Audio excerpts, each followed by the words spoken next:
बहुत बहुत शुक्रिया, बहुत बहुत शुक्रिया तशरीफ़ रखी, तशरीफ़ रखी, बहुत बहुत शुक्रिया इस इज़्ज़त अफ़ज़ाई का। और मेरे यहाँ हाज़िर होने की बहुत सी अहम और गैर अहम वजूहात में एक बहुत बड़ी वजह और सब बड़ी अहम वजह ये है कि मैं शैलेंद्र जी के नाम से यहाँ हाज़िर हुआ हूँ, जो मेरे दोस्त भी थे और गुरु भी थे।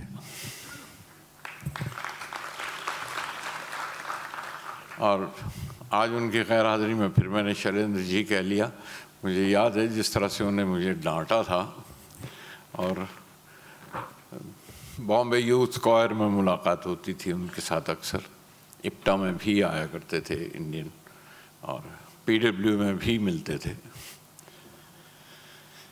तो ये डांट के एक बार उन्होंने कहा था, ये तुम्हारे साथ व्यासु और देबू ये दोनों मुझे शैलेंद्र कहते हैं, तुमने ये जी का दुम छल्ला क्यों लगा रखा, इसे निकालो। तो झिझकते हुए फिर सिर्फ शैलेंद्र कहते हुए कुछ बोल लगता था, बड़ा ऑड लगता था।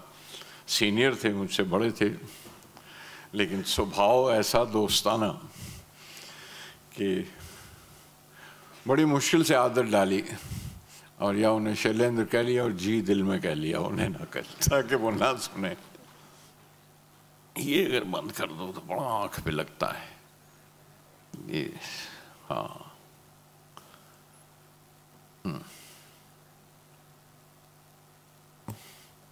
और दोस्ताना फिल्म से बाहर ही हुआ था इस तरह से। और मुझे याद है कि वजह आप सब जानते हैं, लिख चुका हूँ कई बार कह भी चुका हूँ, कैसे सचिंदा के साथ एक दफ़ा कुछ नाराज़गी हो गई, और उन्होंने कहा कि नहीं, हम शैलेंद्र ने क्या दूसरे राइटर के साथ लिखेगा, कोई भी राइटर ला के दो, हम नए राइटर के साथ लिखेगा, हम शैलेंद्र के साथ।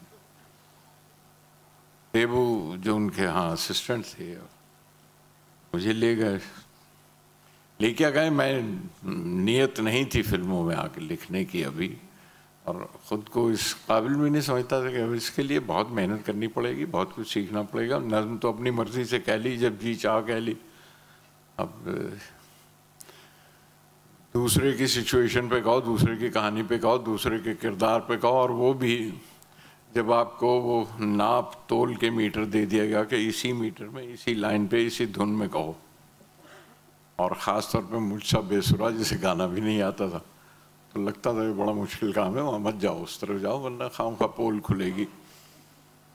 और मैं इनकार कर रहा था जिस वक्त पे देबू ने जाके शैलेंद्र जी से कह दिया, और शैलेंद्र ने मुझे, अरे तुम समझते क्या हो, यहाँ फिल्म इंडस्ट्री में क्या सारे अनपढ़ रहते हैं यहाँ पे?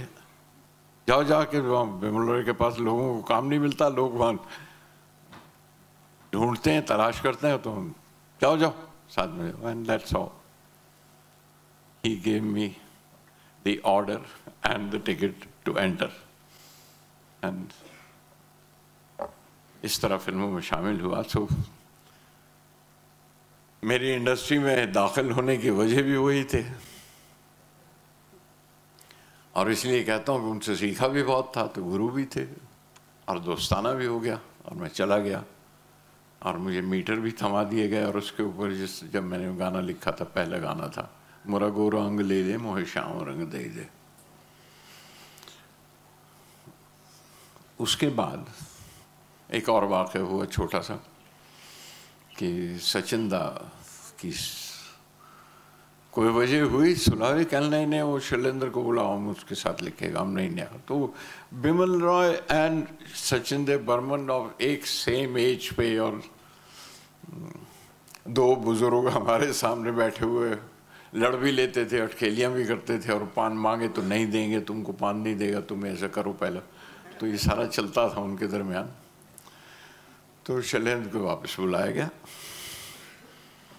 तो उन्हें शैलेंद्र को बड़ा ज़रा सा अटपटा लगा कि गुलजार तुम्हारा गाना पसंद भी आया, लोगों को अच्छा भी बनाए, तो मैं कहा देखिए वो कुर्सी पे रुमाल रखा हुआ है, जाइए रुमाल उठाइए और बैठ जाइए, वो आप ही की जगह, बिल्कुल जैसा मैं जावेद साहब के लिए अब भी कर रहा था यहाँ बैठा हुआ हॉल में। बहरहाल वो बैठ गए। तो अल्लाह ने उसके बाद मुझसे कहा कि तुम जानता हूँ तुम गाने नहीं लिखना चाहते थे, आने से पहले कहा था, लेकिन तुम वापस वहाँ जहाँ काम कर रहे हो, एक मोटर गैरेज में मैं काम करता था, कि वहाँ नहीं जाओगे, तुम इधर आओ हमारे साथ असिस्टेंट हो जाओ। So in so many ways the fate turns you, and it won't be wrong अगर मैं कहूँ कि my fate was presented to me by Shailendra, and I came to films, जहाँ से रिकग्निशन भी मिली और जहाँ से रोजी रोटी भी मिली और जहाँ आप जैसे दोस्त भी मिले, और ऐसे ऐसे चेहरे अमर हैं जिनके साथ अभी तक चल रहा हूँ। I came to the industry and Shailendra ji के साथ उठना बैठना पहले भी था और फिर और बढ़ता गया। A committed man, a committed man to ideology, a committed communist, a party member, as I was discussing with his children. So was Salil Chaudhary, so were some others, बहुत से लेफ्टिस्ट थे उस वक्त इंडस्ट्री में जो committed थे, और वो ट्रेड यूनियन के साथ जुड़े हुए थे। शैलेंद्र रेलवेज में थे और रेलवे ट्रेड यूनियन में बड़े एक्टिव मेंबर, बहुत ही एक्टिव मेंबर। तो not only a film lyricist, he was a poet of the people and a poet of the protest. उनकी जो नज़में हैं, उनकी कविताएं हैं जो प्रोटेस्ट की, और तो आवाम में और जाके वो पढ़ा करते थे जलसे में, वो एक और बहुत बड़ी सतह है जो शैलेंद्र का मुकाम है, वो उससे भी एक और ऊंचा मुकाम है जहाँ वो बिलोंग करते थे और जहाँ के से वो फिल्मों में आए थे लिखने के लिए। हम उन्हें उन नज़मों से भी जानते थे, कविताओं से भी जानते थे, और फिर उनके ये गाने।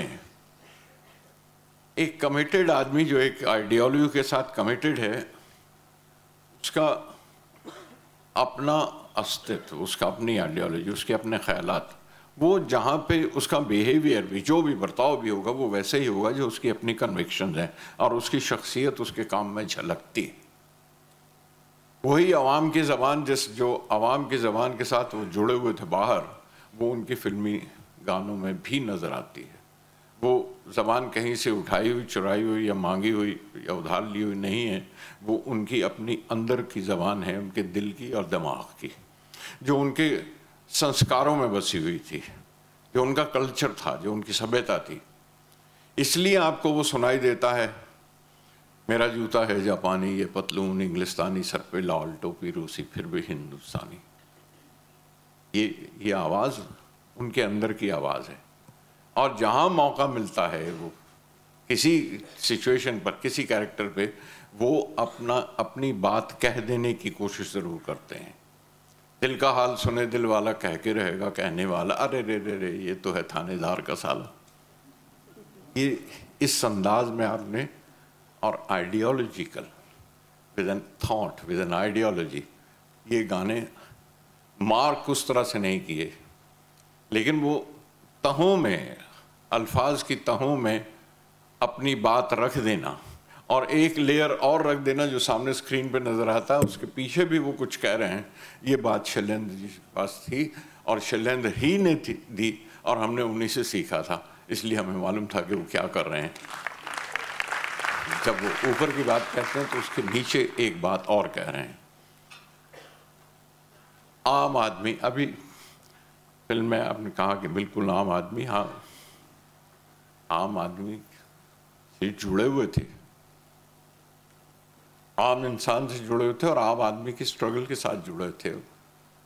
इसलिए, और ये मिसाल मैं कई बार दे चुका हूँ, कई बार कई जगह पर, और लिखा भी है कि जब ये कहते हैं मेरा जूता है जापानी फिर भी दिल है हिंदुस्तानी, एक कॉमन आदमी, एक कॉमन मैन, उसको वो डिफाइन कैसे करते हैं और उसकी ताकत को किस तरह से, की क्षमता को, उसके अंदर जो उसके अंदर अपना अस्तित्व है, जो अपनी हैसियत है उसकी, वो जिस तरह से बयान करते हैं उसके अंदर, तो वो बात वो अपनी कह भी जाते हैं, होंगे राजे राजकुमार हम बिगड़े दिल शहजादे, is the common man is talking about. वो एक अंदाज है जो राज साहब कैरी करते हैं, and he was playing a common man. होंगे राजे राजकुमार हम बिगड़े दिल शहजादे, और हम सिंहासन पर जा बैठे जब जब करें इरादे, मेरा जूता है जापानी ये दिल है हिंदुस्तानी। तो वो बात मामूली बात नहीं है, वो जमहूरियत की बात भी करते हैं, उसमें डेमोक्रेसी की बात भी करते हैं, और उस आम आदमी की बात भी करते हैं जब वो इरादा कर ले तो कैसे वो अपना इनकलाब पैदा करता है, रेवोल्यूशन पैदा करता है, वो बात भी उसमें कहते हैं। सो सिर्फ ये कि उनके गाने पॉपुलर हुए, सिर्फ उसी हैसियत के पे नहीं देखना चाहिए। शैलेंद्र को जानने के लिए आपको कुछ लेयर्स और भी खोलनी पड़ेंगी, उनको पहचानने के लिए आपको कई तहें और कुरेदनी पड़ेंगी नीचे से, वरना आवारा गाना, आवारा एक पूरे मुल्क का गाना बन गया जाके हिंदुस्तान से बाहर।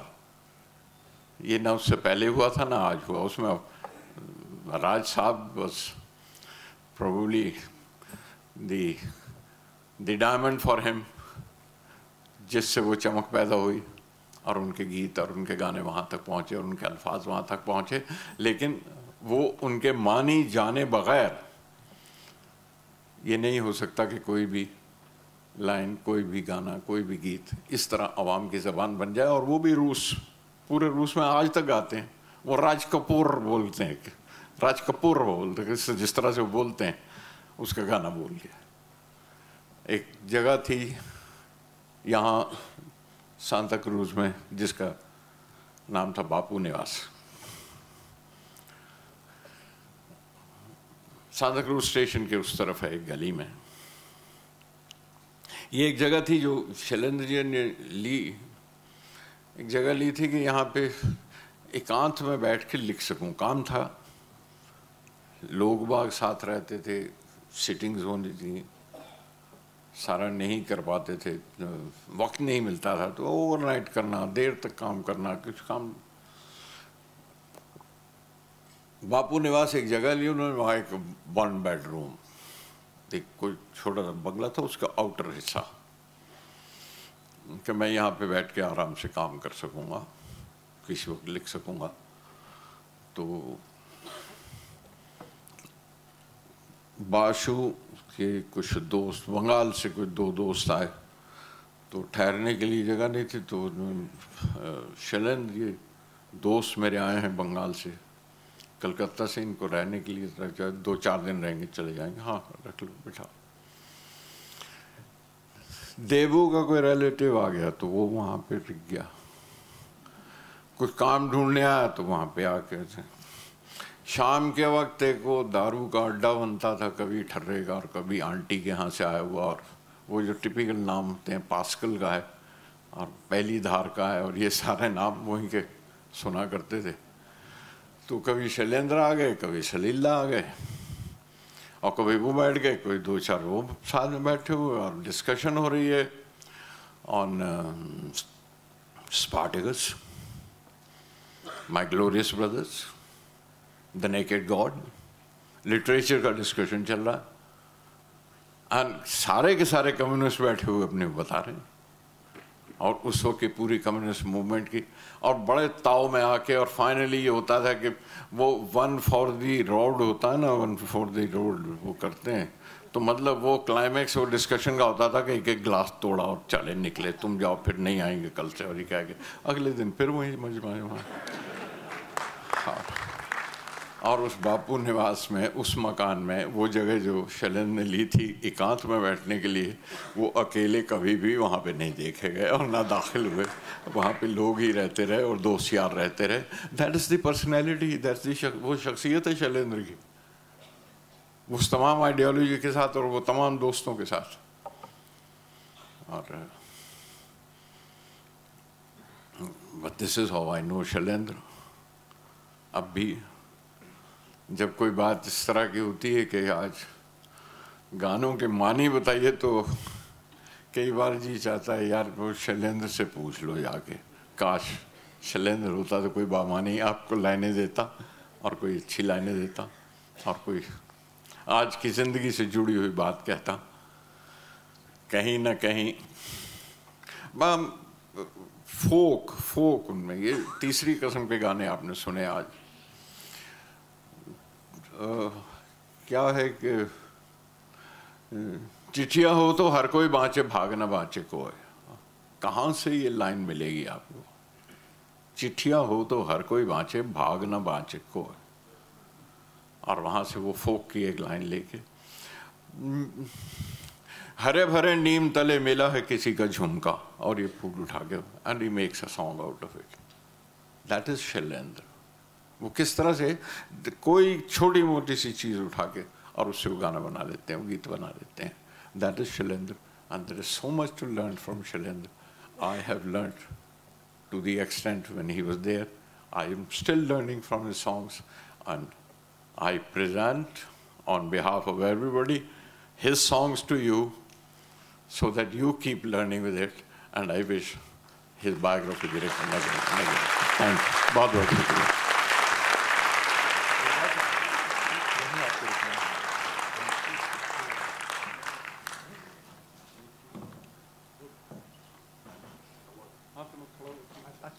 नहीं मैं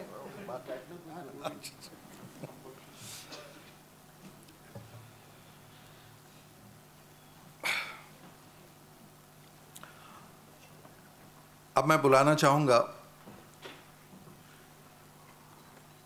उससे पहले ये ज़रूर कहना चाहूँगा कि शैलेंद्र जी के जो गीत हैं और उन गीतों का कपूर फैमिली से जो एक रिश्ता है वो कभी भी भुलाया नहीं जा सकता है। राज कपूर जी की फिल्मों के लिए जितने गीत उन्होंने लिखे हैं शायद उतने दूसरों के लिए नहीं लिखे होंगे, और यही वजह है कि जब हमने रणधीर कपूर साहब से बात की और वो फ़ौरन उन्होंने कहा कि बिल्कुल मैं ज़रूर आऊँगा, मैं SWA की तरफ से उनका बहुत बहुत शुक्रिया अदा करता हूँ और उनको स्टेज पे बुलाना चाहूँगा। Please come here sir.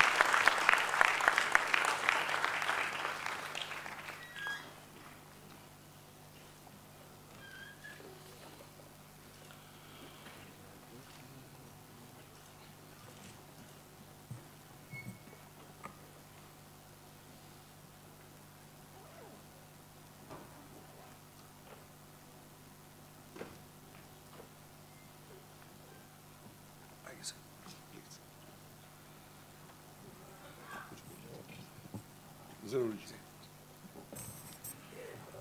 मैं स्क्रीन राइटर्स एसोसिएशन का बहुत आभारी हूं कि उन्होंने मुझे एक मौका दिया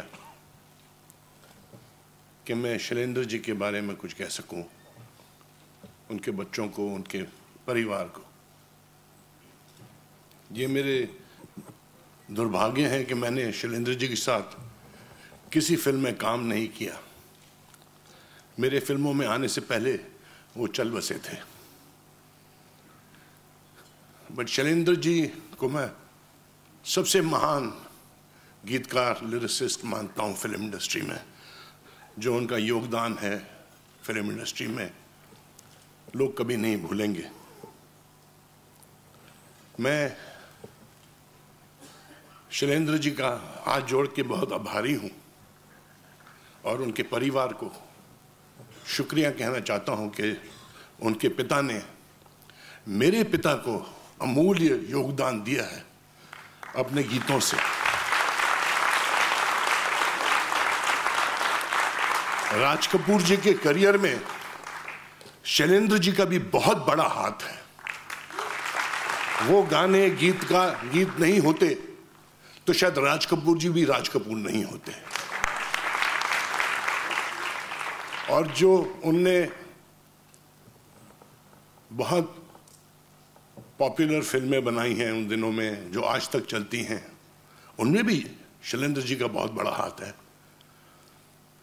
मैं बहुत आभारी हूँ जो उनने मेरे पिता को दिया, आरके फिल्म्स को दिया, और हम तक खा रहे हैं उसका। आज शैलेंद्र जी का ये खा रहे हैं। Thank you very much.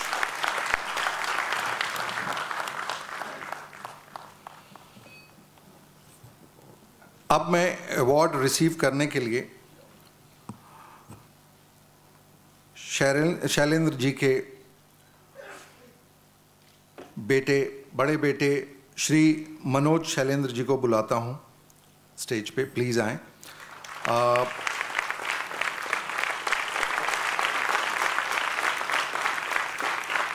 उनकी बेटी अमला शैलेंद्र मजुमदार जी को बुलाता हूं। प्लीज आ जाएं।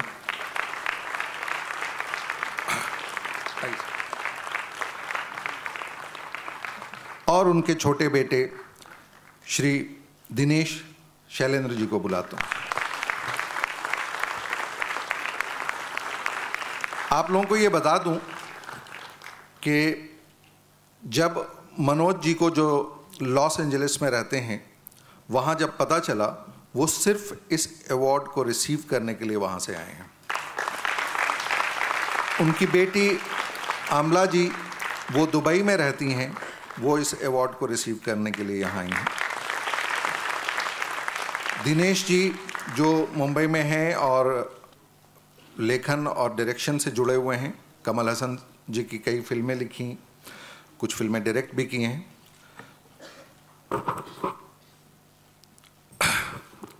मैं गुजारिश करूंगा गुलजार साहब और रणधीर कपूर साहब से कि वो इस अवार्ड से इनको नवाजें।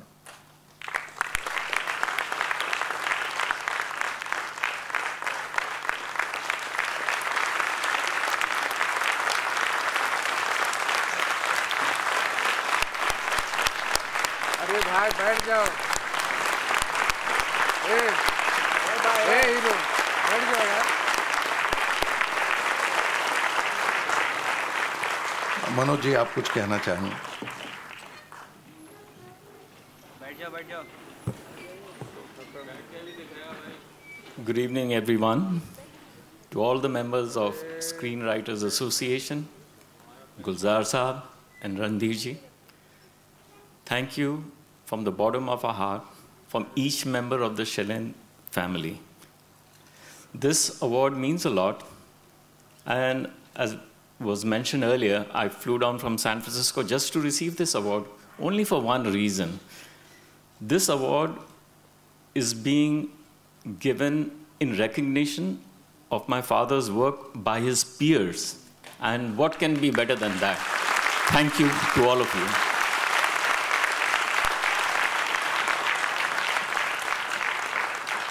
शुक्रिया Manoj ji.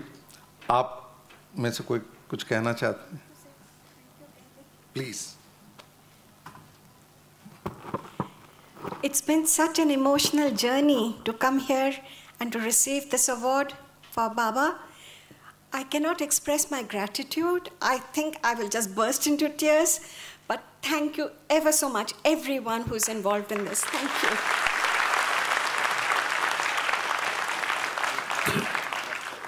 Namaskar. I'm the youngest in the family among the 5 children. So I take this opportunity for thanking my parents for having had more than 3 or 4 children. Thank you.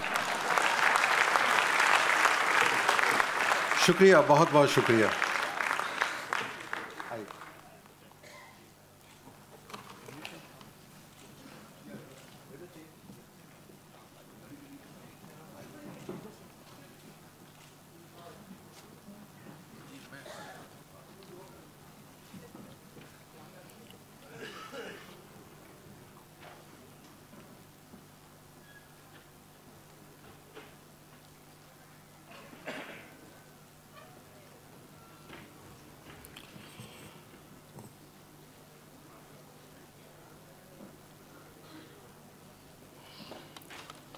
दूसरा अवार्ड फिल्मों के लिए जाता है ख्वाजा अहमद अब्बास साहब को।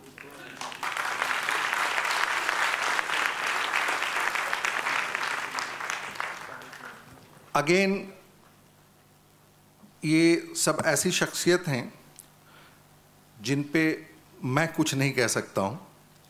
सबसे पहले हम एवी देखते हैं, उसके बाद मैं बुलाना चाहूँगा कमलेश पांडे जी को। पहले एवी देखते हैं।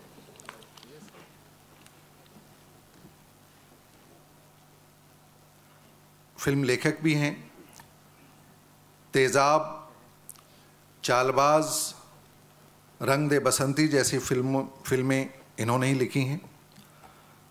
मैं आवाज़ दे रहा हूँ श्री कमलेश पांडे जी को, प्लीज़।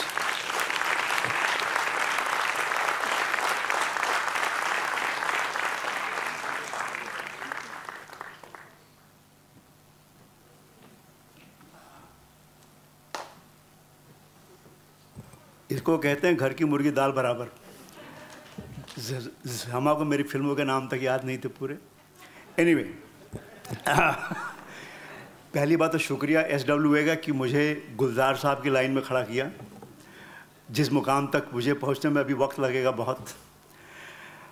जहाँ तक अब्बास साहब का सवाल है, आपने जानकारी तो आपको मिली गई है काफ़ी कुछ एवी से। मैं अपनी जो मेरा व्यक्तिगत जो भी उनके साथ एक अजीब सा रिश्ता रहा है, जिनको मैं कभी मिला नहीं ज़िंदगी में, मैं उसकी बात करना चाहूँगा। 1960 की बात है, जब हिंदी कहानी बहुत रूज पर थी, बहुत कुछ लिखा जा रहा था। एक अब कहानी आई थी गेहूं और गुलाब। मैं उस कहानी के बारे में थोड़ी बात करना चाहूँगा, क्योंकि वो अब्बास साहब की कहानी थी। और कहानी ये थी कि एक फिल्म शूटिंग की यूनिट है, बॉम्बे से एक गांव में जाती है शूटिंग करने के लिए। और कहानी है किसानों के बारे में। और जो फिल्म का हीरो है बहुत खूबसूरत है, हैंडसम है।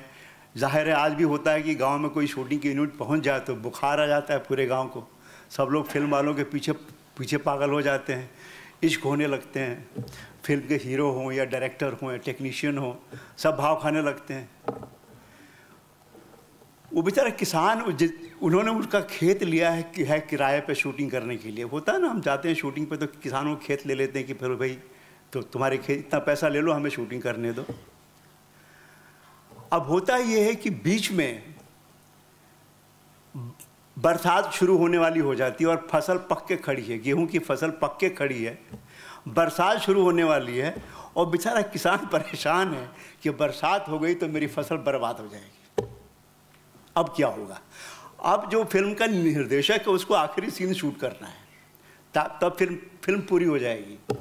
अब सवाल ये है कि फिल्म की शूटिंग इम्पॉर्टेंट है कि फसल का कटना इम्पॉर्टेंट है। फिल्म यानी कि गुलाब, फसल यानी कि गेहूँ, इसलिए नाम था गेहूँ और गुलाब। और ये उसमें विजुअल कमाल का था कि जो हमारी आर्क लाइट्स होती हैं, रात के वक्त वो आर्क लाइट्स ऑन करके खेतों की कटाई होती है। शूटिंग नहीं होती, खेतों की कटाई होती है।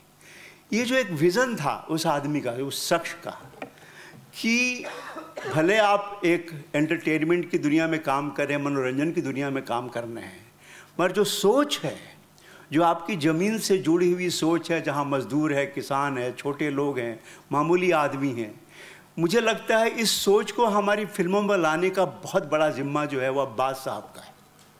उसके पहले शायद एक आध फिल्में ऐसी बनती रही होंगी, ऐसी बात नहीं है।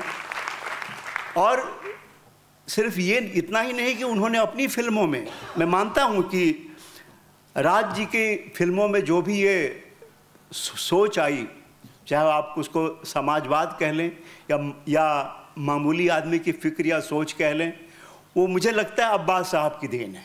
अब्बास साहब का इसकी सोच है जो वहाँ तक पहुँची है। चाहे आवारा हो, C420 हो, 50 दूसरी फिल्में हैं, मेरा नाम जोकर हो, जागते रहो, अनहोनी हो, बहुत सारी फिल्में होंगी।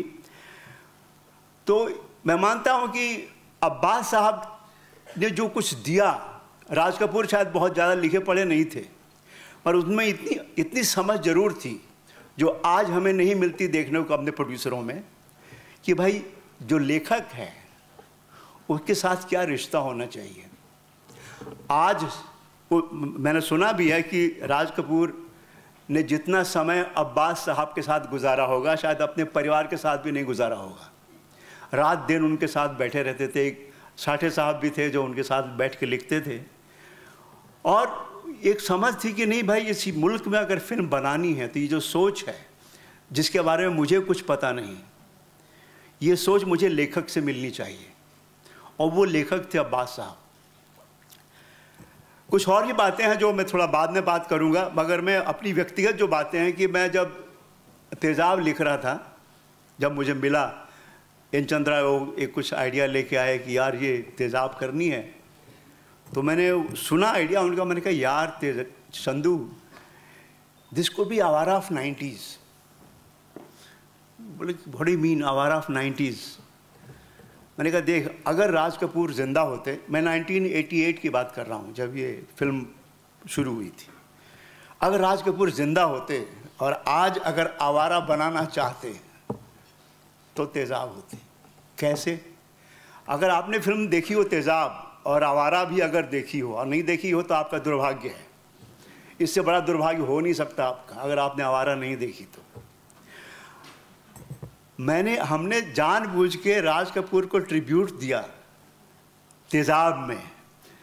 उदाहरण के लिए मैं एक दो उदाहरण दूंगा, क्योंकि वो जो कुछ फिल्में हैं जो अब्बास साहब ने लिखी हैं वो हमारे डीएनए में, हमारे खून का हिस्सा है। वो सोच जो है कि हम आखिर फिल्में लिखते क्यों हैं, क्या हम नौटंकी वाले हैं, क्या है, या सिर्फ एंटरटेनमेंट हमारा काम है। मुझे याद है महात्मा गांधी फिल्मों के बिल्कुल खिलाफ थे। मेरा ख्याल है जिंदगी में जहाँ से भी खुशी मिलती है, आनंद मिलता है, महात्मा गांधी उस सब के खिलाफ थे। तो एक फिल्म बनी थी रामराज जी के जो थे उनके निर्माता, उन्होंने महात्मा गांधी को बोला कि आप आइए मेरी फिल्म देखिए, राम की कथा पे है। गांधी जी बोले मैं फिल्म देखने जाऊं, मतलब मुझे इस देश को आज़ादी दिलानी है, मुझे और भी काम है। नहीं गए, क्योंकि उनके लिए फिल्में कुछ नीची चीज़ें थी।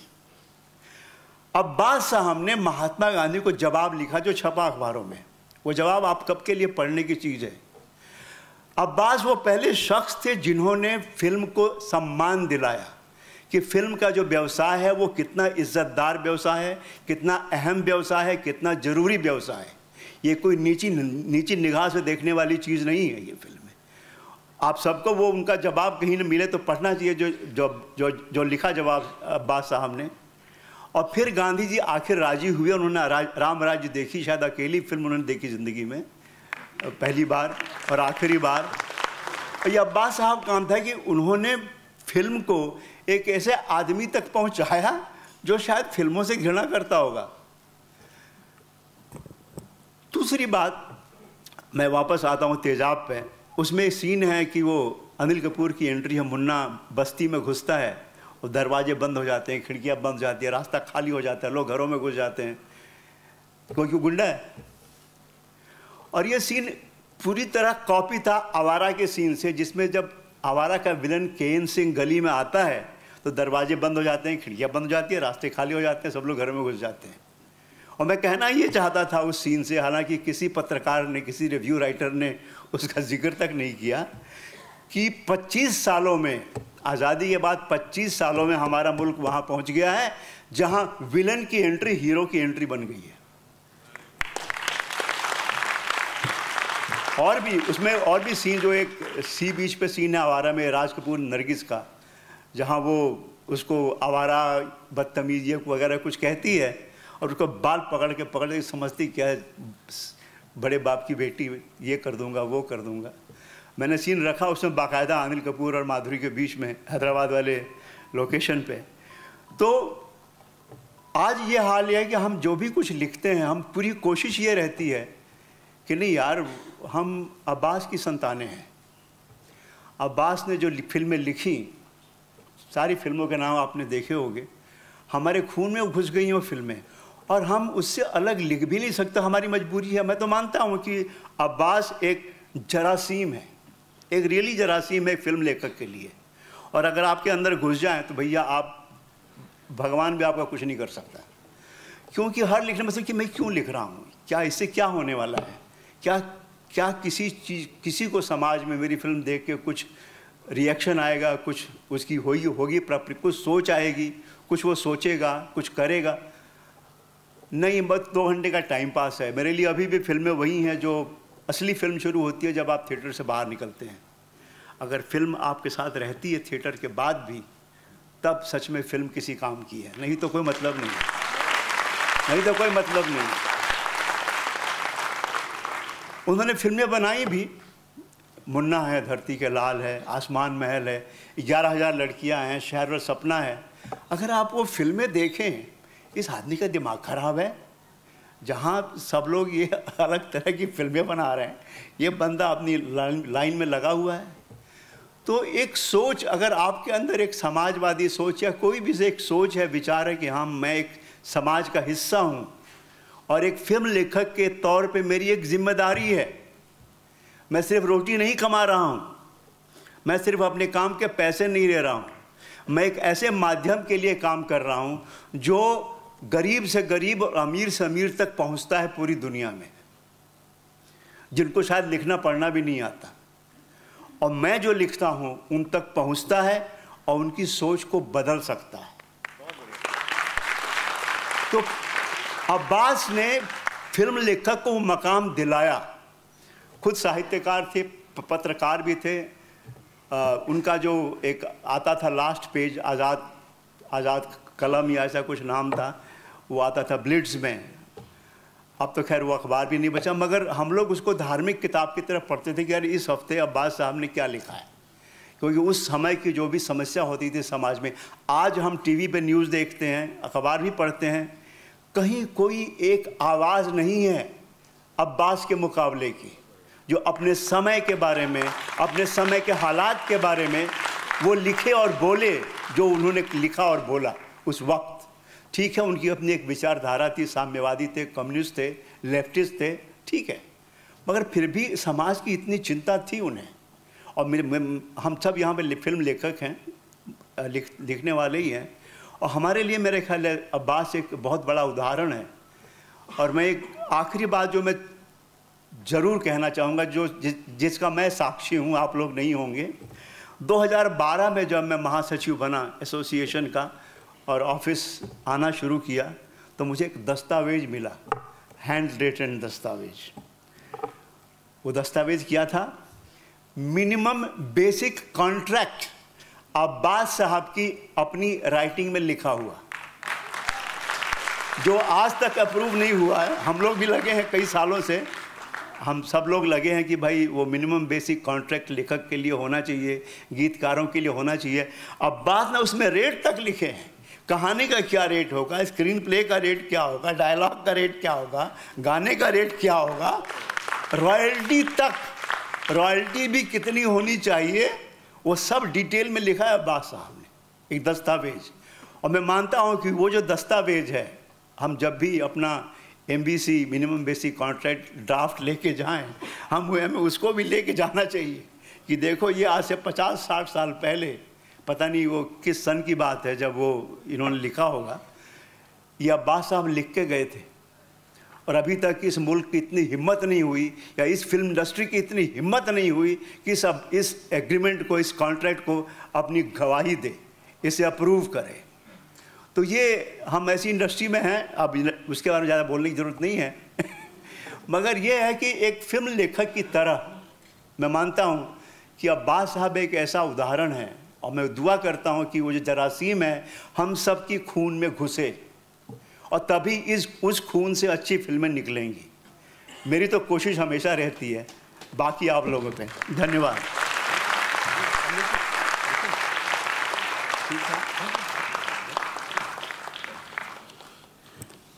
शुक्रिया कमलेश जी। बात तो सही है, घर की मुर्गी दाल बराबर। जावेद अख्तर साहब आने वाले थे, लेकिन उनकी तबीयत ख़राब हो गई। ऐसे परेशानी वाली बात नहीं है, लेकिन तो चूँकि घर के हैं तो हम ऐसे मौके पे तो इनसे फ़ायदा ना उठाएं तो और फिर ये किस काम के। अब मैं अवार्ड ख्वाजा अहमद अब्बास साहब का अवार्ड रिसीव करने के लिए बुलाना चाह रहा हूँ। हाँ सॉरी, मैं मिस कर गया। अवार्ड देने के लिए मैं बुलाना चाह रहा हूँ रणधीर कपूर साहब को। Please sir. यहाँ भी वही रिश्ता है जो आप देख चुके हैं, ख्वाजा अहमद अब्बास और राज कपूर साहब का रिश्ता। अवार्ड के लिए मैं बुलाना चाहूँगा मेरी एक बहुत ही अच्छी दोस्त और बहुत ही अच्छी एक्ट्रेस जो अब्बास साहब की ग्रैंड डॉटर हैं, और शाहिद कपूर, और अभी आपने धड़क फिल्म देखी होगी, ईशान की मम्मी हैं। खुद भी बहुत ही अच्छी एक्ट्रेस हैं, आप लोगों ने देखा होगा काफ़ी फिल्मों में, कई सीरियल्स में, नीलिमा अजीम जी को प्लीज़।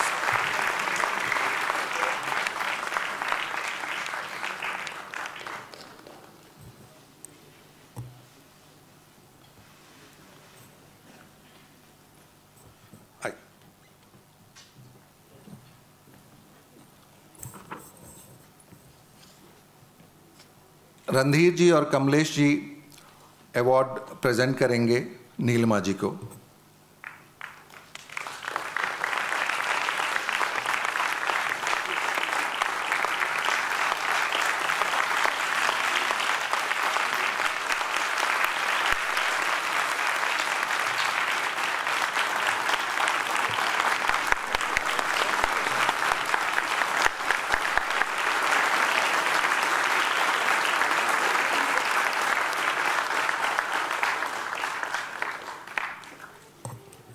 नीलिमा जी प्लीज़ आप कुछ कहें।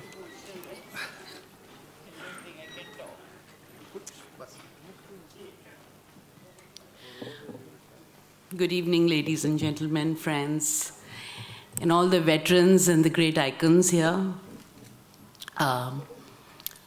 It's a very emotional moment. It's a little difficult for me to speak because I was 6 years old. And my father, when he started Blitz, Gulzar Saab knows, Adab Gulzar Saab, Javed Saab. Anwar Azim Saab, when he started the Urdu Blitz with B.K. Karanji, at that time we started living in Bombay. And I studied in Besant Montessori School. And I remember his involvement with Raj Kapoor Sahab and Inder Raj Anand, Vasant Sate Saab. I remember all that. I remember all the wonderful people at that time. मैं छोटी सी थी और हम लोग Besant Montessori school से अपने नाना के घर पे आ जाते थे। मेरे मम्मी नाना थे, but he was the only nana I knew, and he was a wonderful grandfather. कभी भी उनको महसूस होता था कि बच्चे जो हैं कुछ खामोश हो गए हैं, तो इतना he was so funny and mischievous with us. बैठते थे, फ़लसफ़ा डिस्कस करते थे, और ऐसे ही हम लोगों ने बस पता भी नहीं चला हमें कि हम कला की दुनिया में आ गए हैं. We have absorbed music, dance, literature, theatre from him, and my wonderful father, Anwar Azim Sahab. I remember him. I remember Mambachu Chacha. I used to call him Mambachu Chacha. So I'm very honored. I'm very honored. Thank you.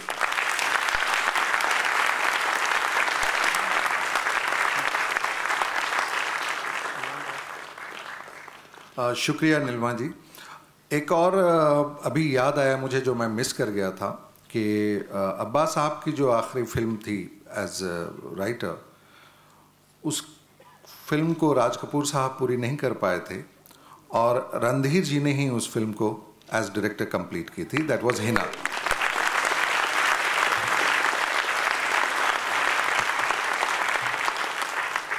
Thank you so much sir. Please.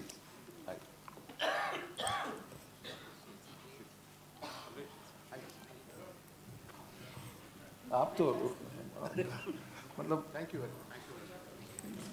घर की मुर्गी मतलब पतीले से बाहर ही नहीं निकल रहे हैं.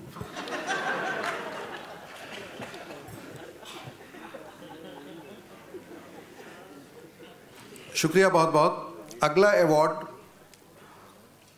टीवी के लिए. हालांकि डॉक्टर राही मासूम रज़ा साहब फिल्मों में काफ़ी लिख चुके हैं, लेकिन टीवी में जो लिखा है वो अपने आप में एक तारीख है, और वो महाभारत।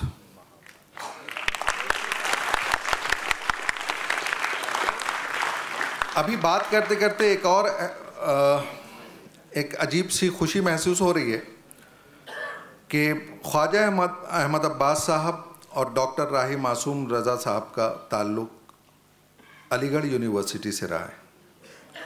मैं खुद भी वहीं का हूँ, तो बड़ा फ़ख्र महसूस हो रहा है।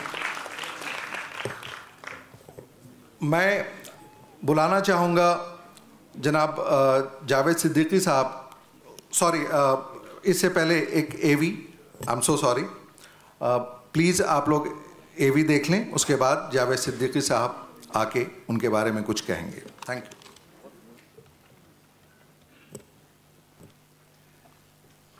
अब मैं बुलाना चाहूँगा जावेद सिद्दीकी साहब को स्टेज पर। जावेद सिद्दीकी साहब भी तारुफ का मोहताज नहीं हैं।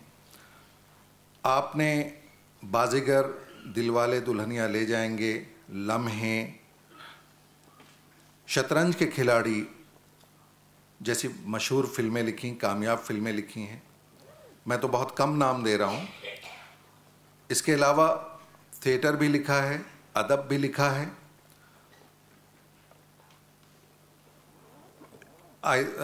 तुम्हारी अमृता, हाँ सॉरी, वो नम्रता में कंफ्यूज हो रहा था।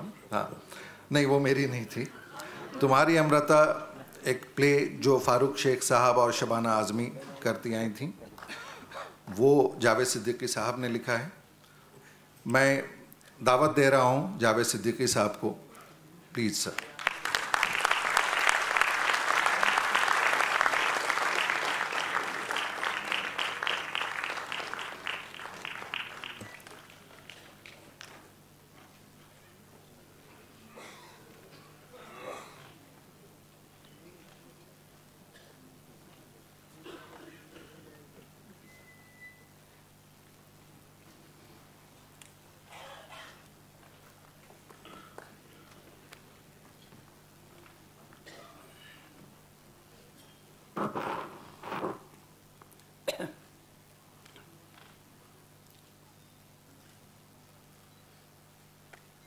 मेरे नहायत मोहतरम और अज़ीज़ दोस्त गुलजार साहब,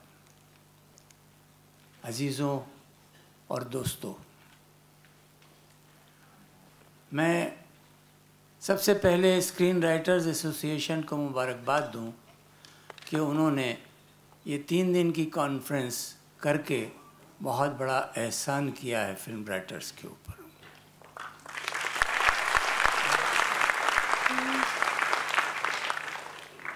दूसरा शुक्रिया मैं उनका अदा करना चाहता हूँ।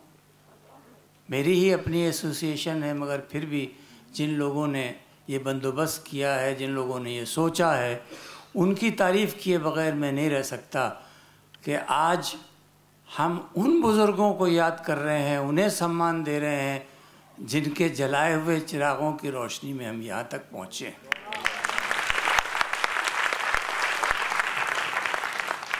मुबारकबाद के मुस्तहक़ हैं आप लोग। मेरे दोस्त संजय चौहान ने मुझे हुक्म दिया कि मैं राही मासूम रज़ा साहब के बारे में कुछ कहूँ।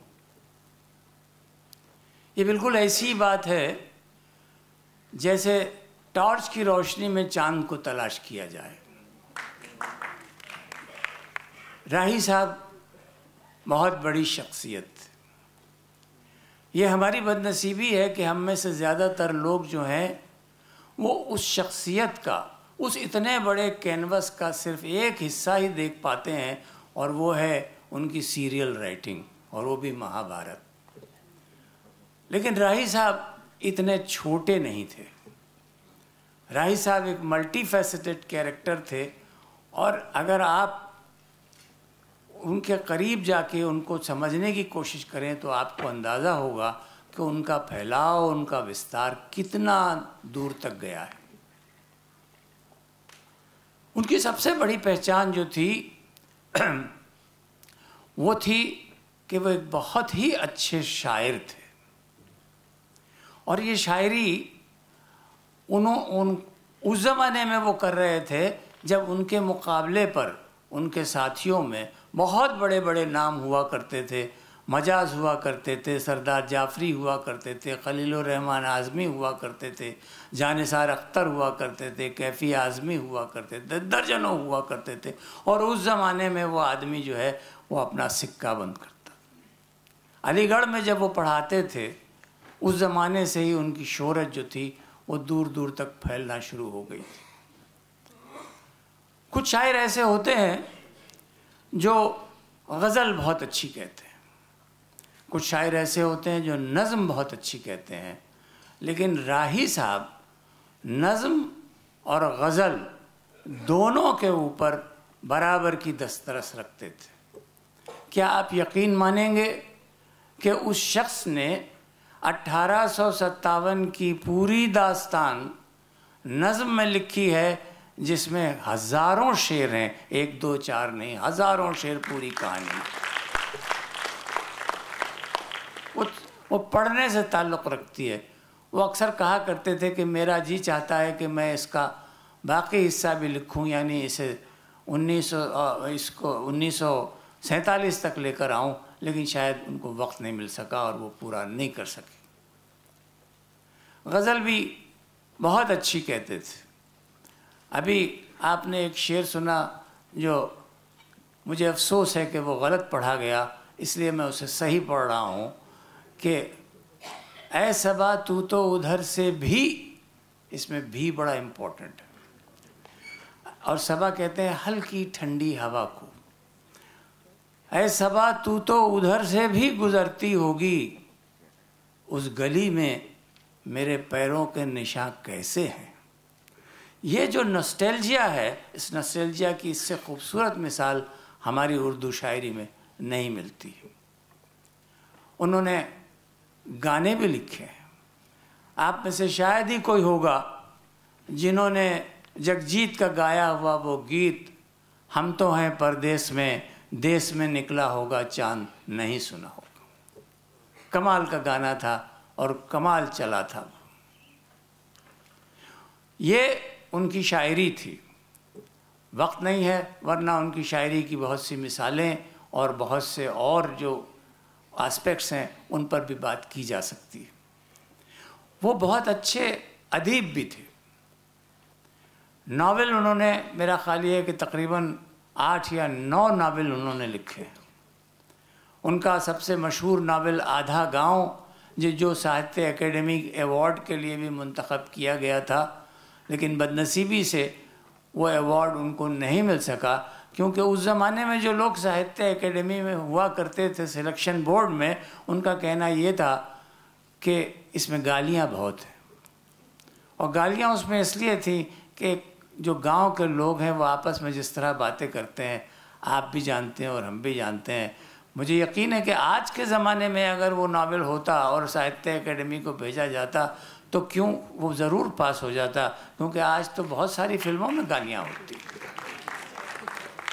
और हैरत की बात यह है कि उन लोगों ने ये सोचा उस वक्त कि अगर ये नावल छप गया और इसको अवार्ड मिल गया और लोगों तक पहुंचा तो लोगों का अखलाक बिगड़ जाएगा। लेकिन हम जो इतनी जिम्मेदारी का काम करते हैं कि लोगों के अखलाक बनाते हैं, उन्हें ज़रा सा एहसास नहीं होता कि जब हम फिल्मों में गालियाँ लिखते हैं तो वो बच्चे जब हमारे सामने लौटेंगे तो क्या हाल होगा। हमें सोचना चाहिए इस बात के ऊपर, क्योंकि हम सिर्फ एंटरटेनर नहीं हैं, हम जिम्मेदार भी हैं अपने समाज के, अपने अखलाक के, अपनी तहजीब के। और ये चीज़ बहुत ज़रूरी है, ये हमें कभी नहीं भूलनी चाहिए। तो मैं कह रहा था कि उन्होंने बहुत सारे नावल भी लिखे हैं। उनका ओस की बूंद, दिल एक सादा कागज़, सीन नंबर 75 और न जाने कितने, मुझे याद नहीं, लेकिन ये कि बहुत अच्छा लिखते थे और बहुत प्यार से लिखा करते थे। जो कुछ उन्होंने लिखा वो आज भी एक मिसाल के तौर पर किया, क्योंकि उसमें मिट्टी की खुशबू है। वो अपने जो उनका जो छोटा सा गांव था गंगोली, उसकी जो मिली जुली तहज़ीब थी, जिसे वो छोटा सा हिंदुस्तान कहा करते थे, उस हिंदुस्तान की तहज़ीब को, जो गंगा जमनी तहज़ीब थी, जिसमें हिंदू और मुसलमानों के बीच में कोई झगड़ा नहीं था, हिंदू मुसलमान को बुरा नहीं कहता था और मुसलमान हिंदू से नफ़रत नहीं करता था, उस तहज़ीब को उन्होंने हर जगह पेश करने की कोशिश की है। टोपी शुक्ला उनका एक बहुत मशहूर नावल है, जिसमें हिंदू मुस्लिम रिलेशंस और उसका पॉलिटिकल एस्पेक्ट क्या है उसको बहुत अच्छी तरीके से उन्होंने बयान किया है। ये सब पढ़ने की चीज़ें हैं, जानकारी हासिल करने के लिए बहुत ज़रूरी है, हम लोगों के लिए बहुत ज़रूरी है कि हम ये जानें कि राही ने क्या किया था और वो क्यों बड़े हैं, क्यों अजीम हैं। अब बात आती है उनके टीवी लेखन की और सिनेमा लेखन की।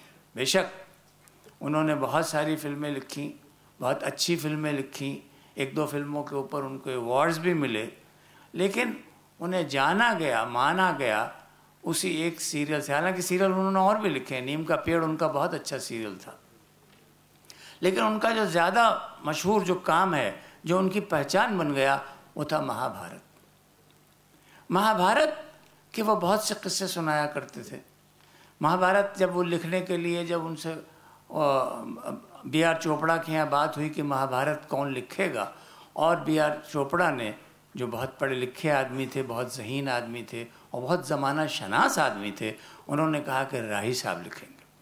क्योंकि राही साहब सिर्फ उर्दू के राइटर नहीं थे, राही साहब कई ज़ुबानों के माहिर थे। इंग्लिश बहुत अच्छी जानते थे, उर्दू बहुत अच्छी जानते थे, फ़ारसी जानते थे, हिंदी जानते थे, और हिंदी में उनके कई नावल भी छपे हैं, और थोड़ी बहुत संस्कृत भी समझ लेते थे। तो उन्होंने कहा कि राही साहब लिखेंगे, लेकिन लोगों को बड़ा एतराज़ हुआ। उन्होंने कहा कि एक मुसलमान महाभारत लिखेगा, ऐसा कैसे हो सकता है। तो राही साहब ने कहा कि जो मैं लिखूंगा पहले एक बार उसको सुन लीजिए, अगर आपको लगता है कि एक मुसलमान इंसाफ नहीं कर पा रहा है इस सब्जेक्ट के साथ, तो फिर मैं कलम रख दूंगा, नहीं लिखूंगा। यहाँ एक सवाल ये पैदा हुआ, उस वक्त ये तय हो गया कि राही साहब लिखेंगे, लेकिन सवाल ये पैदा हुआ कि जो हमारी जो मैथोलॉजी है उसमें तो ये है कि वेद व्यास बोलते जाते थे और श्री गणेश उसको लिखते जाते थे, तो अब स्क्रीन पे कैसे दिखाया जाएगा। वो व्यास जी बोल रहे हैं और गणेश जी लिख रहे हैं, ये तो बड़ा ऑड लगेगा। तो फिर किसको, किसी ऋषि मुनि को बिठाया जाए, वो बोल रहा है पीपल का पेड़ है, उसके नीचे एक चबूतरा है, उसके नीचे एक लंबी सफ़ेद दाढ़ी वाला बंदा बैठा हुआ है और वो कहानी सुना रहा है महाभारत की, क्या ऐसा किया जाए, ये भी बड़ा अजीब लगेगा। तो राही साहब थे जिन्होंने ये कहा कि भाई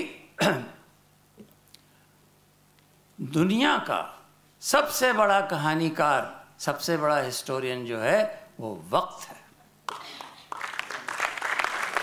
और वक्त ये कहानी सुनाएगा।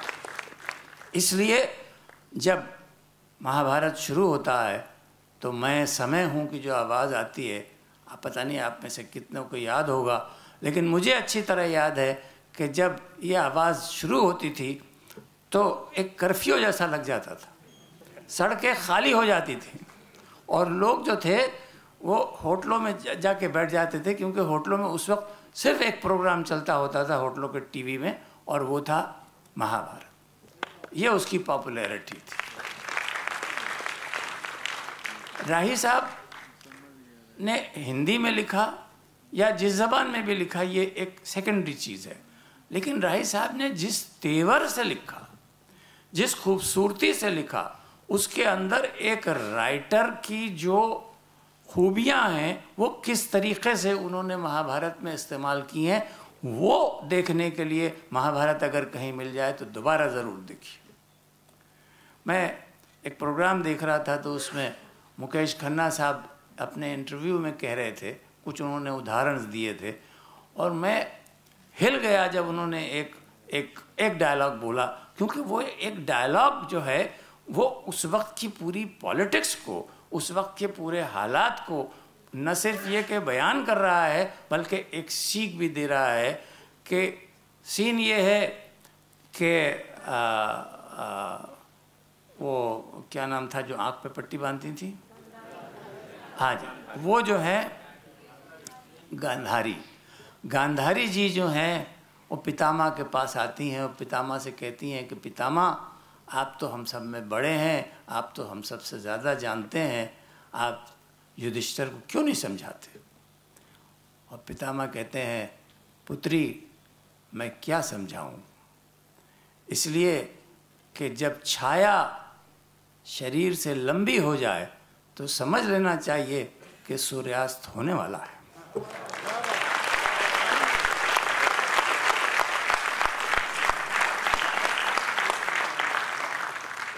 इसे कहते हैं कुल्हड़ में दरिया भरना। कि ये इतने छोटे से जुमले के अंदर उन्होंने पूरा एक इतनी बड़ी बात जो थी वो पितामह की ज़बान से उन्होंने कहलवा दी।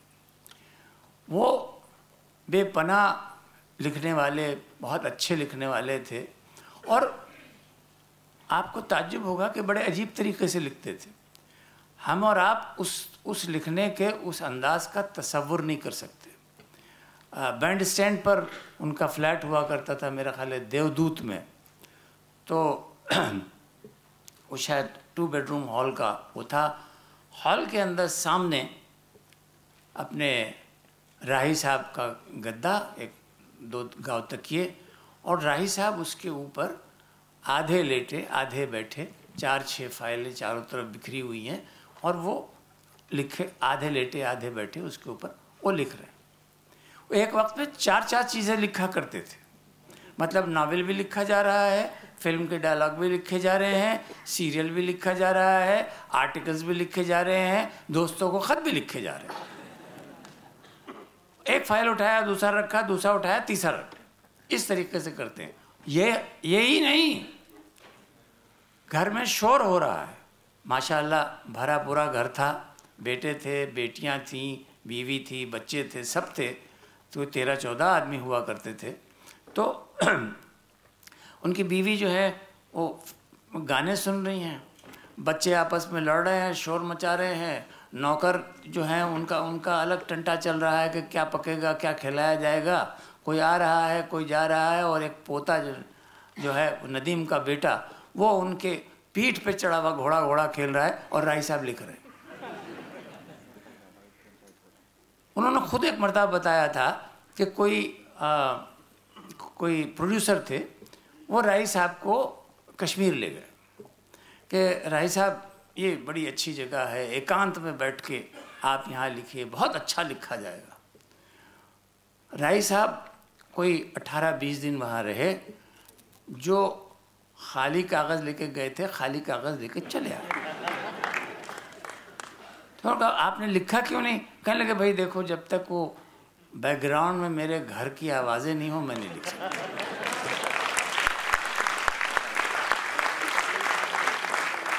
तो वो आवाज़ें उनके लिए म्यूज़िक का काम करती थी और वो लिखते थे। बहुत मुश्किल है इस तरह का कंसंट्रेशन करना।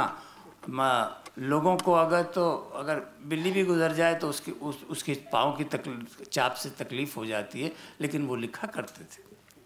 अपने दर्स के एक ही आदमी थे मेरा ख्याल है, क्योंकि अगर आप उनका हुलिया अगर आप कोई में से कुछ लोगों को शायद याद होगा, शेरवानी पहना करते थे, अंगरखा पहना करते थे, और शेरवानी भी ऐसी आमतौर पर सफ़ेद शेरवानी हुआ करती थी। शेरवानी खुली रहती थी, उसके बटन नहीं लगाते थे, और उसके अंदर से उनका नहायत उम्दा झलझल करता हुआ चिकन का कुर्ता दिखाई देता था, और उनका पानदान छोटा सा, अपने डिबिया उनके सब वो पैराफर्नेलिया उनके साथ। और राही साहब जो थोड़ा सा लंगड़ा के चलते थे क्योंकि उनको बचपन में पोलियो हो गया था, लेकिन हैंडसम आदमी थे। जब जो भी पहनते थे अच्छा लगता था उनके ऊपर, बोलते बहुत अच्छा थे, लतीफ़े बहुत अच्छे सुनाते थे, और अगर कोई भला आदमी अच्छा लतीफ़ा सुना दे तो उस पर ऐसा ज़ोर का ख़ैख़ा लगाते थे कि छत नीचे आ जाए। तो जब वो बॉम्बे आए फिल्म लिखने के लिए, कुछ लोगों ने उनको बुलाया, शायद भारत भूषण जी ने बुलाया, किसने बुलाया मुझे सही याद नहीं, लेकिन जब वो आए तो लोगों ने कहा कि राही साहब ये अलीगढ़ नहीं है ना लखनऊ है, यहाँ ये आपकी शेरवानी और अंगरखा और ये कुर्ता नहीं चलेगा, यहाँ ज़रा अपना हुलिया तो बदल दीजिए। कहने लगे देखो भाई अगर मैं चलूँगा तो मेरी शेरवानी भी चलेगी, मेरा अंगरखा भी चलेगा और मेरा कुर्ता भी चलेगा। और सच यही है कि आखिर वक्त तक उनकी शेरवानी भी चली, उनका अंगरखा भी चला और उनका कुर्ता भी चला। किसी ने ये नहीं कहा कि राही साहब आप ये क्या कपड़े पहन कर आप आए हैं। वो उनकी एक पहचान थी, एक अदा थी उनकी। मेरी उनसे मुलाकात बड़ी अजीब तरीके से, बड़ा एक, अगर आप फिल्मों में हम अक्सर ऐसा करते हैं और हीरो हीरोइन की मुलाकात जो है वो झगड़े से शुरू होती है, तो हम दोनों की मुलाकात भी झगड़े से शुरू हुई थी। और हुआ ये था कि राही साहब ने एक आर्टिकल लिखा था जिसमें उन्होंने लिखा था कि उर्दू जो है वो हिंदी की शैली है, वो अलग कोई ज़बान नहीं है। अब जाहिर है ये ऐसी बात है कि जिस पर हिंदुस्तान भर के जितने उर्दू वाले थे वो सब लाठी डंडे लेके खड़े हो गए। उनमें मैं भी था। मैं उस ज़माने में जर्नलिस्ट था और मेरे कॉलम जो थे वो अच्छे पढ़े जाते थे। तो मैंने साहब राही साहब की धज्जियाँ उड़ा दी। एक कोई 4 कॉलम का बहुत लंबा चौड़ा आर्टिकल लिखा, जितनी अदबी गालियाँ मुझे आती थी सब लिख दी मैंने। साहब आप ऐसे हैं, जिस उर्दू ने आपको राही मासूम रज़ा बनाया, जिसने आपको पहचान दी, आप उसी को गाली दे रहे हैं। माँ को गाली देने वाला अदीब कैसे हो सकता है? ये मेरा आर्ग्यूमेंट था। खैर वो मजमून चला और उसका बड़ा चर्चा हुआ। राही साहब का भी वो डिस्कशन चलता रहा। बहुत से लोग उनकी तरफ हो गए। इस्मत आपा का बयान आ गया, अपने जाफरी साहब का बयान आ गया, क़ुर्रतुल-ऐन हैदर ने बोलना शुरू किया। एक हंगामा हो गया। एक दिन मैं अपने अखबार के ऑफिस में बैठा हुआ था कि किसी ने आके कहा राही साहब आए। तो मैं समझा कि शायद मेरा एक दोस्त है महमूद राही, वो आया होगा। तो मैंने कहा हाँ ठीक है बैठाओ उसको, मैं आता हूँ। तो दरवाजे में देखा तो राही साहब खड़े हो। अब मुझे काटो तो खून नहीं। मैंने कहा यार ये तो मेरा मजमून पढ़ के आए हैं और आज ये मुझे ज़िंदा नहीं छोड़ेंगे। तो बहरहाल आइए राही साहब तशरीफ़ रखिए, आप कैसे आ गए? कहने लगे देखिए मैं आप यहाँ आपकी गालियों का जवाब देने के लिए नहीं आया, मैं आपसे बहस करने के लिए आया हूँ। और मैं तब तक नहीं जाऊँगा जब तक या तो आप मुझे कायल कर लें या मैं आपको कायल कर लूँ। खैर बैठे हम बहस करते रहे, बहुत देर तक बहस करते रहे, करीब कोई घंटे भर तक बहस रही, होती रही। और काफ़ी मतलब हीटेड आर्ग्यूमेंट जो था, वो मेरा कहना ये था कि साहब ये कैसे मुमकिन है, ये 2 ज़बानें अलग अलग ज़बानें हैं। एक की जड़ संस्कृत में है, दूसरे की जड़ अरबी फ़ारसी में है।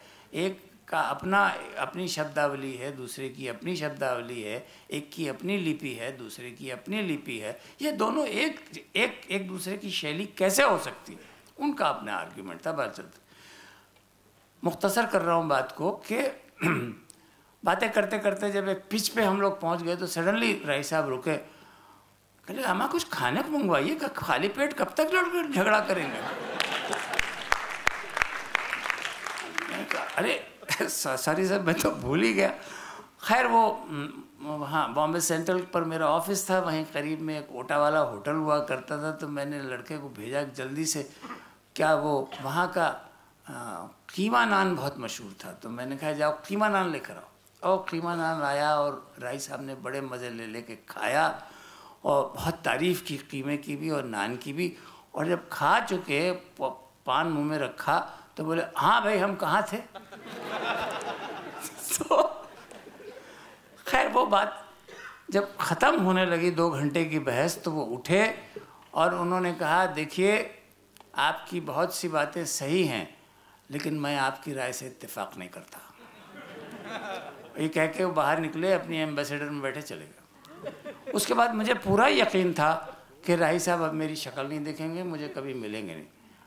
आपको ताज्जुब होगा कि वो कोई 8 दिन के बाद मुझे कहीं मिल गए और मुझसे कहने लगे कि अम्मा तुमने फलानी उसकी नई कहानी पढ़ी, पता नहीं इस्मत की या किसकी कहानी का जिक्र कर रहे थे, वो पढ़ी, वो बहुत अच्छी कहानी है, अगर तुमने नहीं पढ़ी है तो तुम ज़रूर पढ़ना। तो मैं उनकी शक्ल देखने लगा कि ये वही आदमी है जो 1 हफ्ते पहले मेरे ऑफिस में आके मुझसे, लेकिन उस दिन मुझे अंदाज़ा हुआ कि बड़ा आदमी वही होता है जो एक एकेडमिक डिस्कशन को, एक एकेडमिक डिबेट को पर्सनल आर्ग्यूमेंट नहीं बनाता है।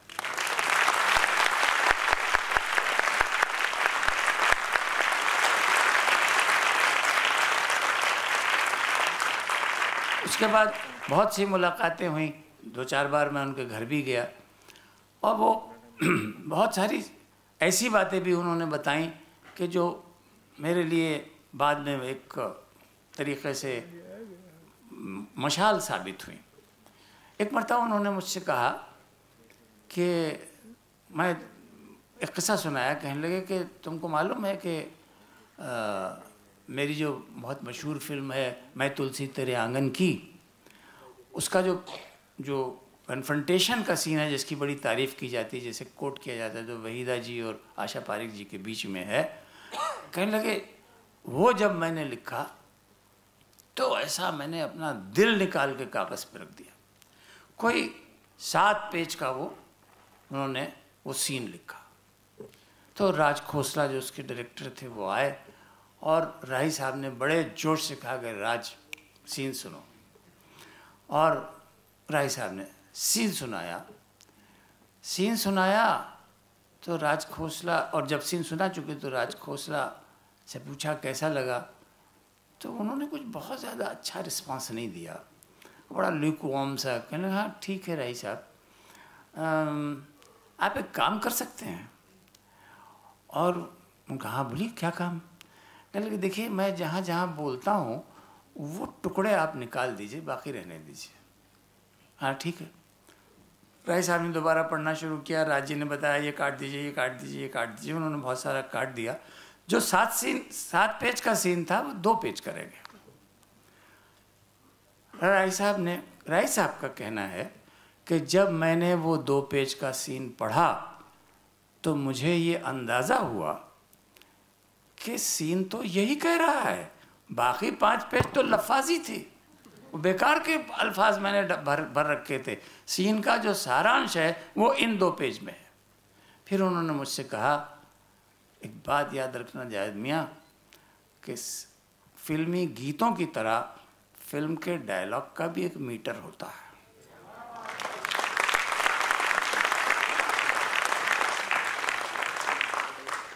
और ये मीटर अगर बढ़ जाए या घट जाए तो सीन बेसुरा हो जाता है।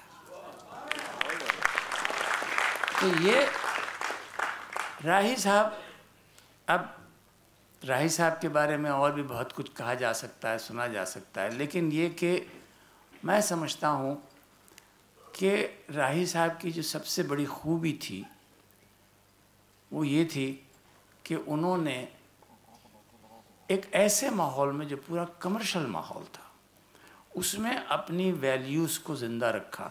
ये जिन 3 बुज़ुर्गों का जिक्र हमने किया है, इन तीनों में ये चीज़ कॉमन है। आप देखिए अब्बास साहब में भी, शैलेंद्र जी में भी और राही साहब में भी, कि उन्होंने अपनी वैल्यूज़ को अपने तरीक़े से हम तक पहुंचाने की कोशिश की।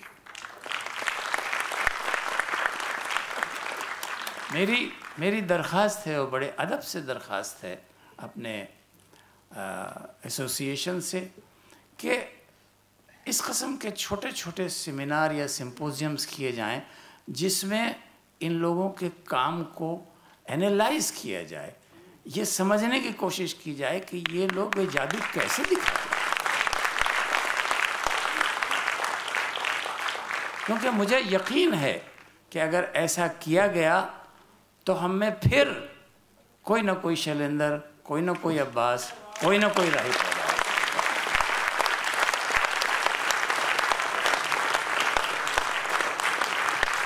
शुक्रिया जावेद साहब।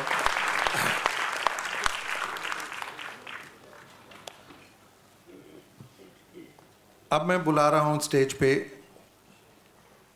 राही साहब के फर्जंद नदीम खान साहब को और उनकी बहू पार्वती खान। हाँ,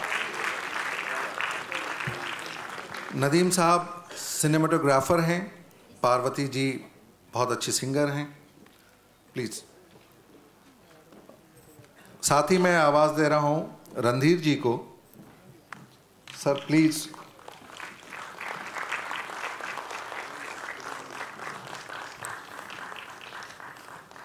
जावेद सिद्दीकी साहब और रणधीर जी अवार्ड पेश करेंगे।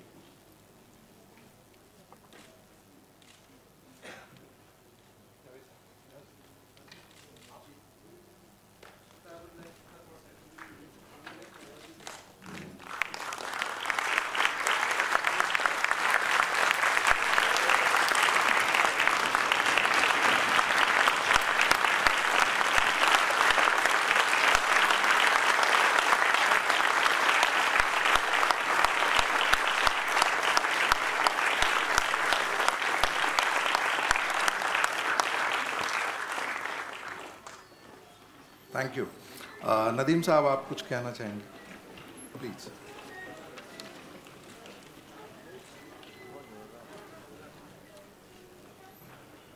कहने के लिए कुछ रह नहीं गया है क्योंकि आप लोगों ने ये भी देखा और जावेद भाई ने जितना उनके लिए कह दिया। आदाब नीलिमा, आदाब गुलजार साहब, आदाब सर, विनय, कमलेश भाई एंड और रॉबिन भी है मेरा भैया। So there's nothing more to say. It's like Neelama also said, you can understand the sentiment. It's very emotional for me. And दो बातें कहना चाहूँगा जो दिमाग में आई। एक तो परसों उनका बर्थडे था, so this is the best birthday present you can get. Thank you very much. And this is for you, boss. And he'd be very happy knowing that this award has come from his fraternity. He'd be happy. I'm sure he's watching from somewhere. I don't want to say anything more. I'll just give it to Parvati. She'll say whatever she wants to say. Thank you so much. Namaste, Adab, and hello to everyone and all the important people. Gulzar Sahab, everyone is important. Adab, Adab, Namaste, everybody. Nilima, hi.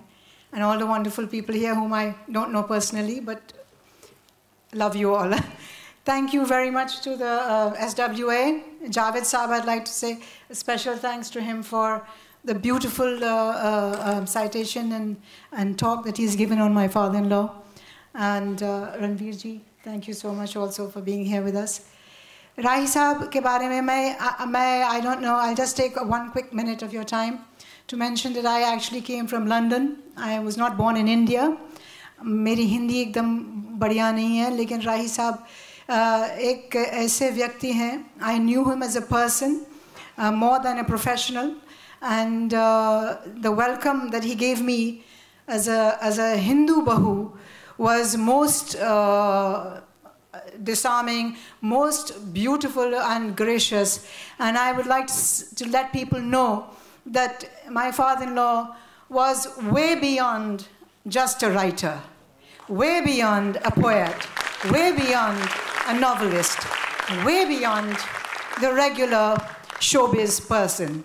He was a mahan insan for me because he practiced the values of unity, he practiced the values of love and all inclusiveness.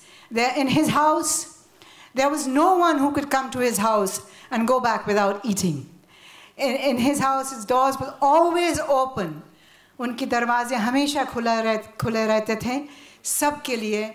जो भी आते थे बिना खा के वो उनके घर से नहीं जा सकते थे. तो it was a very unique relationship. हमारे relationship जो राही साहब के थे, it was not just of a father-in-law and daughter-in-law. We were friends. हम बहुत छोटी उम्र के थे लेकिन हम लोग दोस्तों थे. सबसे बड़ी बात ये है. एंड उनकी जितने भी गज़लें उन्होंने लिखी वो मुझे दिया था कंपोज करने के लिए और हमेशा मेरी आवाज़ में बुलाते थे और सुनते थे घर पे. उनके पास एक ब्यूटीफुल कंपोज़र शान जो सिंगर है, उनके फादर मानस मुखर्जी, वो कंपोज करते थे. उनकी एक फेवरेट गज़ल 2 लाइन अगर आपकी इजाज़त है तो सुना देती हूँ, 2 line. I haven't sung for a while, so please forgive my voice if it's not coming out the right way. जिनसे हम छूट गए. I want to mention this was composed by Shan's father, Manas Mukherjee. अब वो जहाँ कैसे शाखे गुल कैसी है,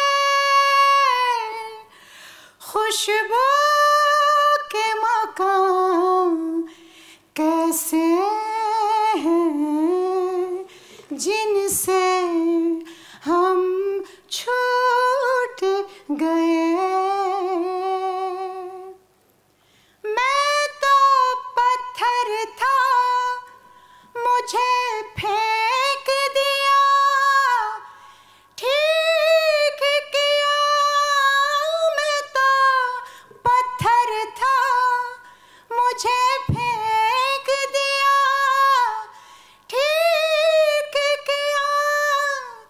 आज उस शहर में शीशे के मकान, आज उस शहर में शीशे के मकान कैसे हैं, शाखे गुल कैसी है, खुशबू के मकान कैसे हैं, जिनसे हम छूट गए.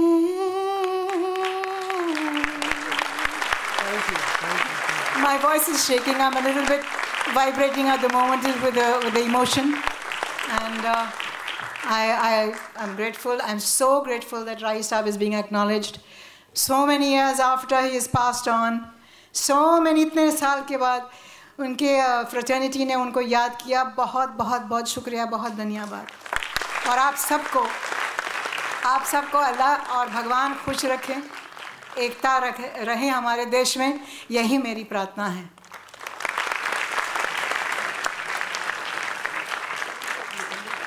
थैंक यू नंदनी साहब.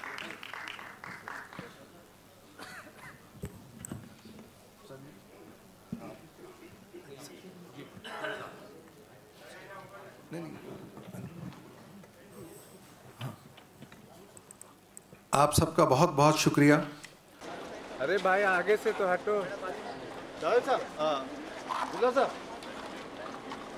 साहब एक साथ में गुलजार साहब एक साथ. अरे गुलजार साहब एक मिनट पीछे. भाई पीछे वाले तो हट जाओ, पीछे वाले हट जाओ. जरूरत रखते नहीं आजकल ये लोग. थैंक यू गुलजार साहब.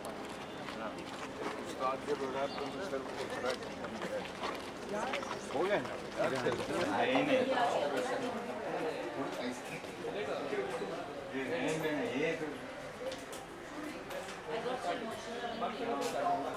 थोड़ा पीछे से आपका मैम या वन मोर मैम या thank you ma'am.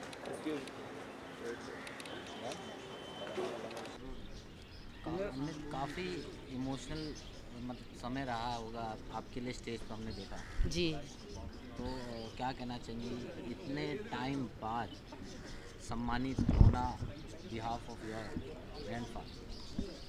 Actually, it's a very difficult thing for me to talk about him right now because रोज़ ही हर दूसरे दिन हम वहीं से गुज़रते हैं जहाँ पे हमारे नाना रहते थे, ख्वाजा अहमद अब्बास साहब, हमारी ममिया नाना, बाचू चाचा मैं उनको बुलाती थी. हम लोग वहाँ से निकलते थे मैरियट्स के सामने से, तो आपने देखा होगा लेफ़्ट साइड पे उनके नाम की एक सड़क है, बस वहीं उनकी रिहाइश हुआ करती थी. और हमने बचपन का बहुत वक्त वहाँ पे गुजारा. और उन्होंने एक फ़िल्म बनाई थी हमारा घर, चिल्ड्रन सोसाइटी की पास अभी तक वो घर है। वो ज़माने की सबसे बेहतरीन फिल्म थी जो बच्चों के लिए बनाई गई थी, जो आजकल बच्चों के लिए फिल्में नहीं बनाते। और उसमें मेरे भाई, मैं कहना चाहती थी लेकिन मैं इतनी इमोशनल हो गई स्टेज पे कि मैंने कहा नहीं। हमारे भाई AN अनवर, अहमद नदीम अनवर, घर में हम उनको मोहब्बत से प्यार से पाशा बुलाते हैं, उन्होंने उसका लीड रोल किया था। एंड बहुत खूबसूरत फिल्म थी, सोशली बहुत रेलेवेंट फिल्म थी। पाशा को बेस्ट एक्टर्स अवार्ड मिला था, उस फिल्म को मिला था।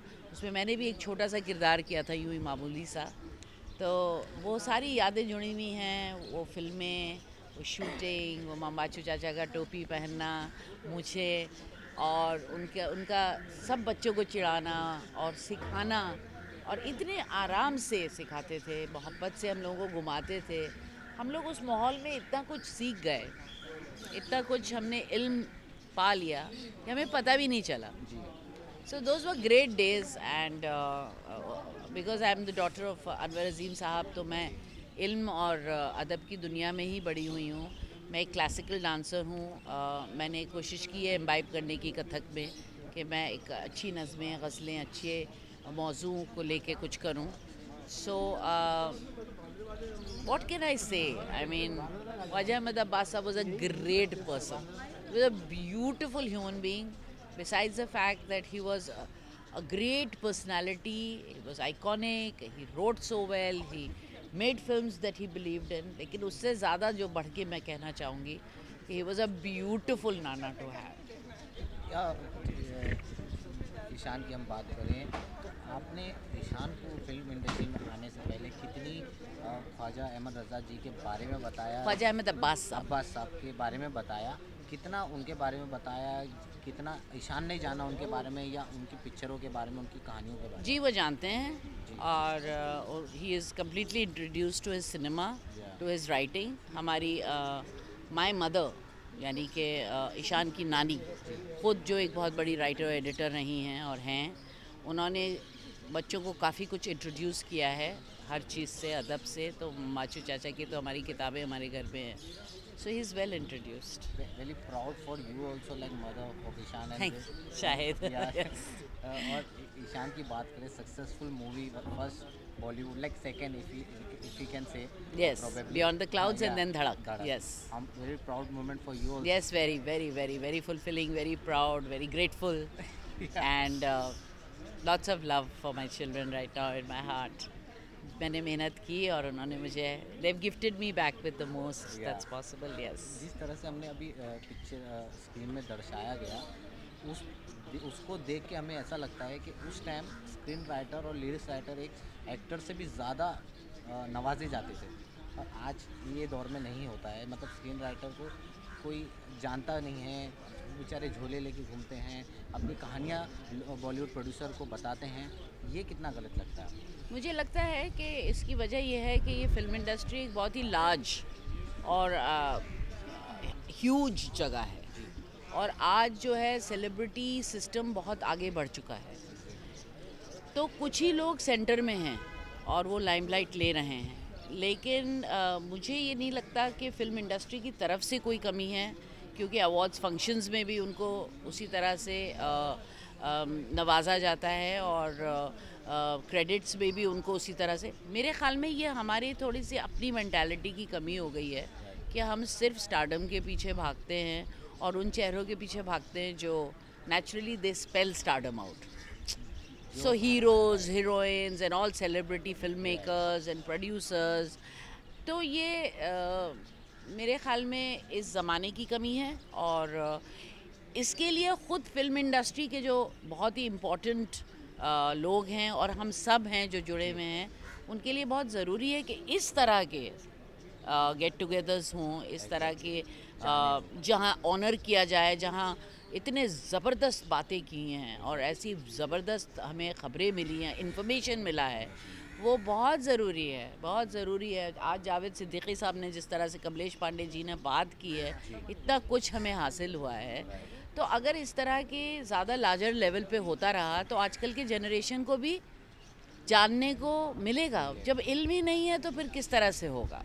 सो the writers federation has to do this, and I am very happy I am here with all of you, and with everybody, and I had a lovely evening. Thank you so much for this honor. Thank you so much, and wish you all the best. SWA, thank you so much.